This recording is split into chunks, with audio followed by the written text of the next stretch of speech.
Well, this really is for me what autumn fishing is about on the river. A misty morning, nice and early, no one on the river, just me and wildlife and some barbel waiting to be caught. Look at this for a river. It's the upper river on the Severn, and look at the snags on the far side. No one can fish on the far side. It's private over that side. No one can fish there. You can only fish this side, so nobody can interrupt my fishing. Those snags over there are going to be full of barbel with any sort of luck. And I've picked a swim just a little bit up the river, and I'm going to bait it up first before I set up and hopefully catch a few barbel.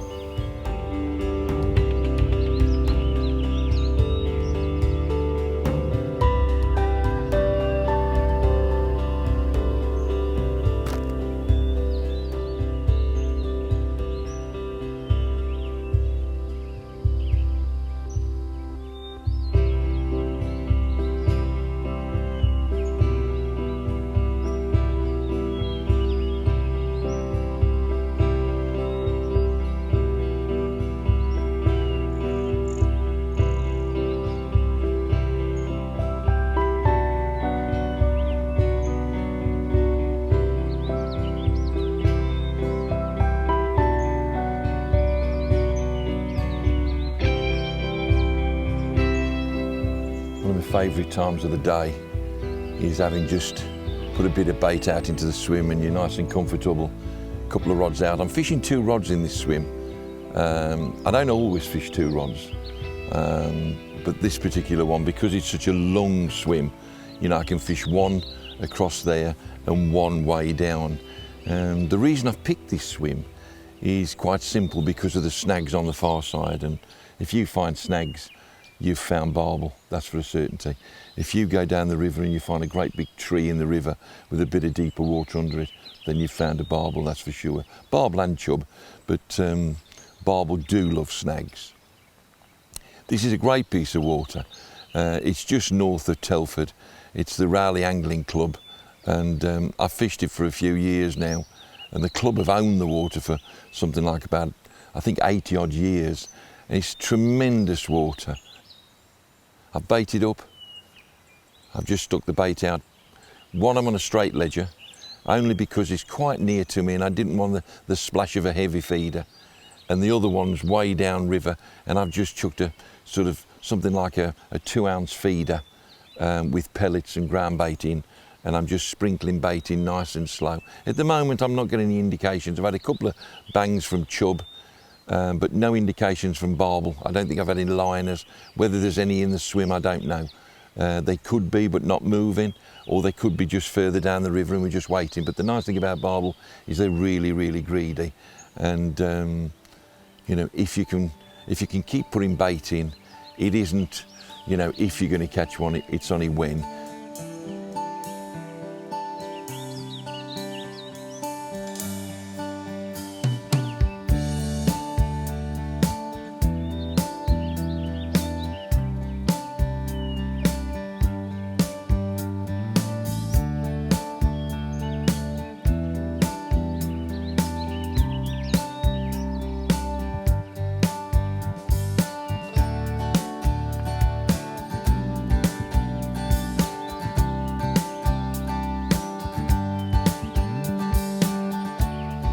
We're on. Here we go. We're on. I wouldn't say this is a monster fish, but it feels like a nice fish. I made the decision to go further down,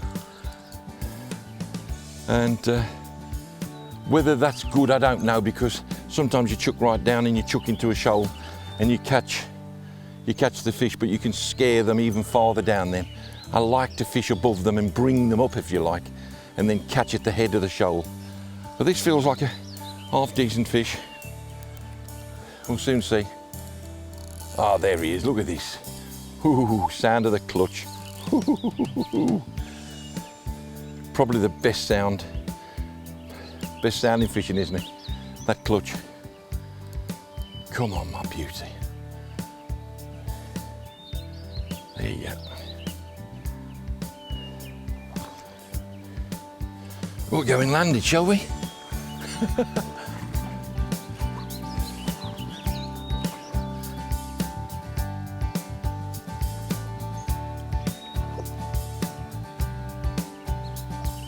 Look at that. The strength of these fish is incredible. You'd say, am I ready? No, I'm not. No, I'm not.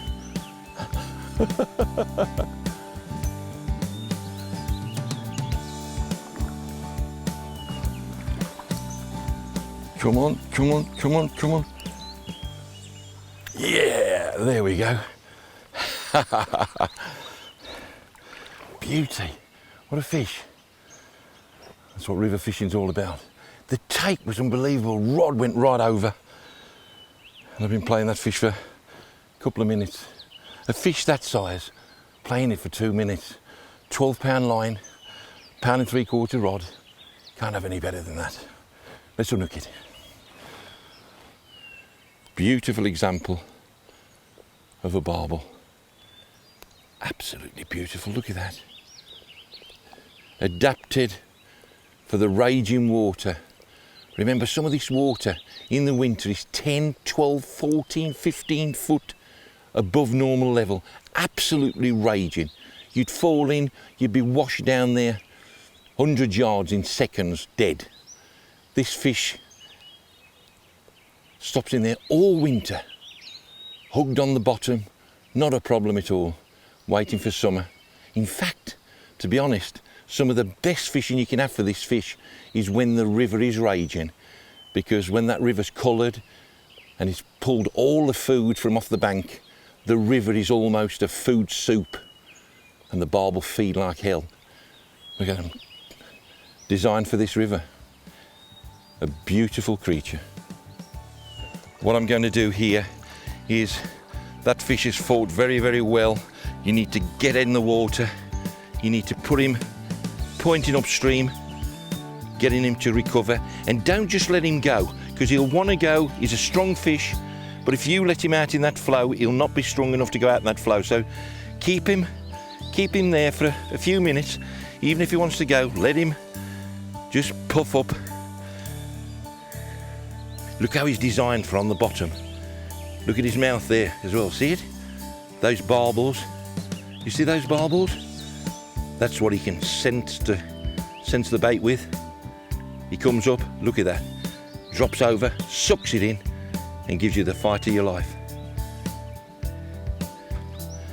Here we go, here we go, here we go. Look at that for a sight. Oh, out into the flow. What I'm going to show you now is the two methods that I would say I use most of the time on the big rivers. The first one is the open-ended feeder, and I would say I use this 80% of the time now on the big rivers when I'm trying to pull fish up. I'll show you a rig that I'll use under trees and close in fishing, but most of the time when I'm fishing the big rivers, I tend to fish a long swim, and I'm tending to draw fish up from a long way away, and I can get big bags of fish. And this is the rig that I'll use and the method I'll use. It's a very, very simple rig, as it should be in fishing. No need to be complicated. First of all I've got there is a free running clip there, big ring so it runs freely, with a clip on there, a snap link that I can change the feeders for different sizes. I try to get away with as little as possible, and I'll show you how I do that instead of having to use great big heavy leads on these rivers. Feeder, I have these made for myself. Very, very strong feeders, and they have to be strong feeders. No good being brittle feeders on a river like the Severn, the Trent or the Thames. Powerful rivers, especially the Severn and the Trent, where you've got a lot of rocks and stones and gravel, which will knock the hell out of weak feeders, and you'll end up with more broke feeders in a day than actually lost. Next I've got a shock bead, a soft rubber shock bead. Then I've got a swivel.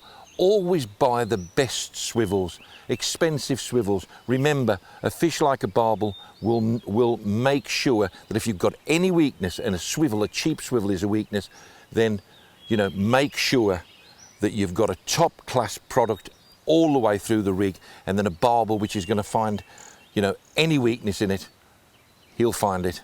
So make sure there's no weaknesses.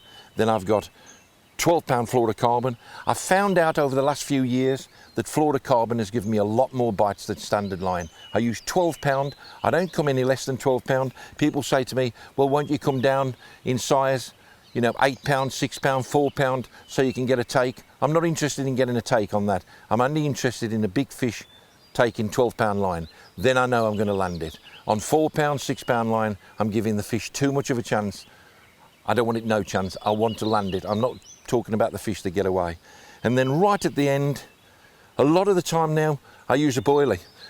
A lot of boilies now, top class boilies. I tend to use fish meal based boilies, strong smelling boilies. This is a Frankfurter smelling boilie that I use. I tend to use a lot smaller hooks than a lot of specimen hunters. I tend to use 10s, 12s and 14s for my boilies. I tend to use a 14 on a 10. I tend to use 12s on a 12 or a 14 millimeter boilie. Dead easily fitted on there. A knotless knot with a stop. Standard stuff, absolutely standard stuff. What I tend to do is I tend to fish the hair slightly longer when I'm fishing for barbel. Remember, a chub tends to pick the bait up. So if you have the boilie straight on the side of the hook like that, you will hook chub and you'll be spooking the barbel. If you use a longer hair, the chub will pull at it, give you raps and taps on the end of the rod, but you don't hook them. And that's generally what I'm trying to do. A barbel comes over them, sucks it in and hooks it. So you're actually, with a longer hair, fishing for barbel and not fishing for chub. What I'm going to show you now is how I block the feeder and put the pellets inside. Dead easy. I just plug the one end with ground bait, like so. Put some pellets in the centre and plug the other end, like so. Job done. Now that will go straight to the bottom. The ground bait will explode. Out come the pellets, feeding those small pellets round the boilie, attracting fish up. I like this method above the block end feeders, because block end feeders, a lot of the time with the holes, what actually happens is when you're casting out, pellets come out. When it hits the water, pellets come out. And on the way down, pellets come out. That can mean pellets are going all down the river, and most of them have come out the block end feeder before it actually hits the bottom. With this, none comes out on the cast, none comes out as it hits the water. It just hits the bottom, then the ground bait spills out, and the pellets are all on the bottom. Exactly where I know where the bait is, exactly where I'm feeding. That's where I want those barbel to come up the river to that spot. I don't want to be sending barbel down the river. So many people I hear on the river say, I had a barbel first cast and then for some reason I never had another fish. And I think a lot of the time what they've done is they've fed and the pellets are just taking them further and further and further and further down instead of bringing them up, so you're taking them off the front of that shoal. Okay, the other method is if I'm fishing a swim that's quite close, then what I'll tend to do, instead of have the big splash of a feeder, what I'll do is I'll use a lead. Very often, after I've fished the feeder a couple of hours and got a lot of feed into the swim, I'll revert back to this. And basically, it's exactly the same rig in every way. Sometimes I might put a pellet on there, long hair with a pellet on. Sometimes I might put a piece of pepperami on. But generally, I'll use a pellet or a boilie. Too many anglers take too many baits with them. Now, if you take sweet corn, luncheon meat, pellet, boilies, etc., and you're only fishing for 4, 5, 6 hours, you're not giving a bait a chance. And to be honest, if I'd got 2 baits to fish for barbel now, I'd use pellets and I use boilies. That's what I feed, that's what I catch on, and that's what I'm catching on today. So this one I'm showing a pellet, but if you notice what I've got there, instead of the feeder, exactly the same setup, I've got a lead. Now these leads, what I'll do sometimes with these leads to give a bit more attraction, is what I'll tend to do is I'll just get a piece of paste and I'll just put a piece of paste into the centre, like so. Just plug it with paste and that will give extra attraction. That'll just keep leaking off there down to the down to there. And what you can do, obviously, and it works really well, is either put it around the boilie or the pellet, and that's put a piece of paste around that's nice and soft. That will actually sort of dissolve very, very quickly and attract fish.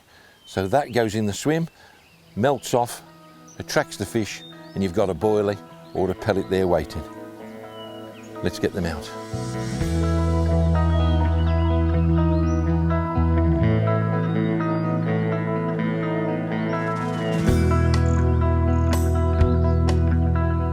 Okay, one of the biggest problems on big rivers is getting your ledger or your feeder to hold bottom. Most anglers, or a lot of anglers, will think if it's going down the river, you cast in and it keeps trundling down, you need to put on a heavier lead and a heavier lead and a heavier lead. And sometimes, even in low water conditions like this, I see people using 4, 5 and 6 ounces to hold bottom. There really is no need. What I tend to use a lot of times is what I call the bow method. So let me show you now. What I'm going to do, I'm going to cast out. Just watch what I do. As I cast out, I've chucked out. I feed it till it hits the bottom on a slack line, and now I'm letting the line out, and then I close the bail on and put it on like that. You noticed I haven't tightened up at all, and what will happen, the line will tighten up with the current. I didn't tighten up at all then, I've just put it on the rod rest so the line's slack and the line will tighten up on the bow. When the fish takes, it'll give you a take or it'll give you a drop back. But what's actually happening is that bow of line is acting like an elastic band against the current.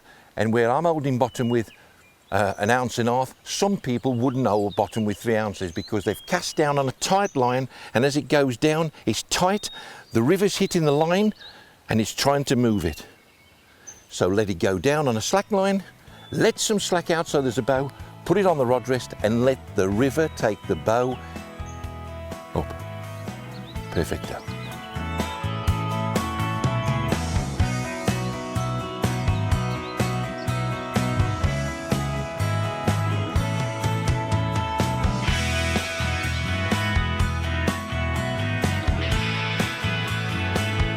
Every time I go to eat, I have a take, which is great. Oh, look at that. My life, did you see that one? That pulled round. Oh, look at this, look at this. Oh, this is pulling me string. And if you've got a fault in your line, fault in how you play them, whatever, then this is the fish to show you up.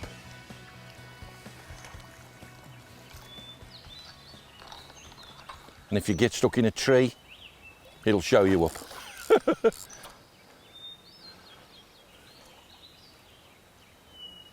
Okay, you're in, you're mine. I've had enough now. Oh, you haven't though, but come on, come on, come on, come on, come on, come on, come on. That's the girl. There we go. Beauty, absolute beauty, look at that. These feelers at night or in coloured water are adapted to coming onto the bait. And that big mouth, look, that underslung mouth comes over, perfect for the hair rig. He just comes over, unlike the chub which picks the bait up, this doesn't pick the bait up, this comes over and sucks it like a carp. Boom, you got him, and then you lose your rod, then you lose your Mars bar, and then you put him back. Not very bad.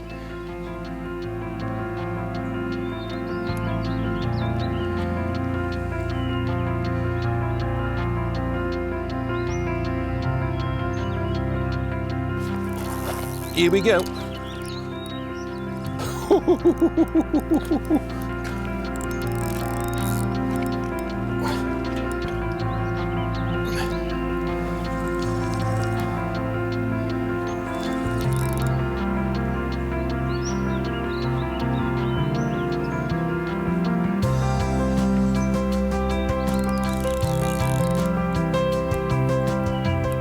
This is not a big fish, but when you consider that these fish that I've been having are sort of in between 6 and 8 pound. What other fish in the country would fight like this for the weight? Tremendous fish, tremendous. Come on, boy.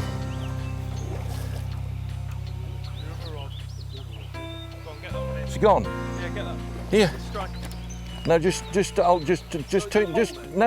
put the reel over.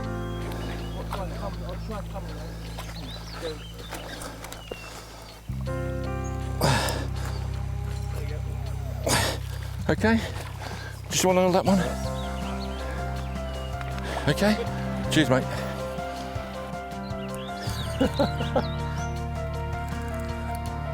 This is 2 fish at a time, folks.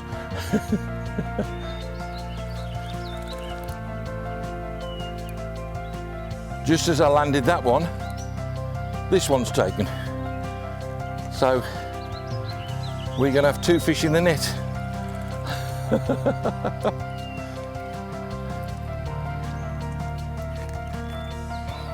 Slide the net down over the top of it. That's it. Oh, come on. Look, there you go. Come on.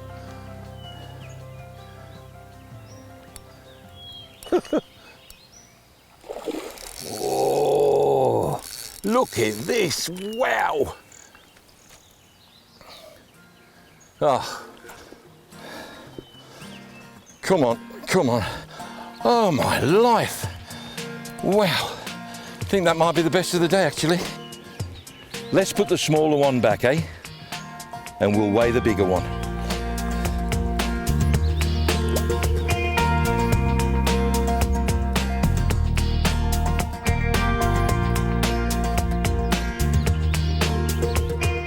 Well, there you go, folks.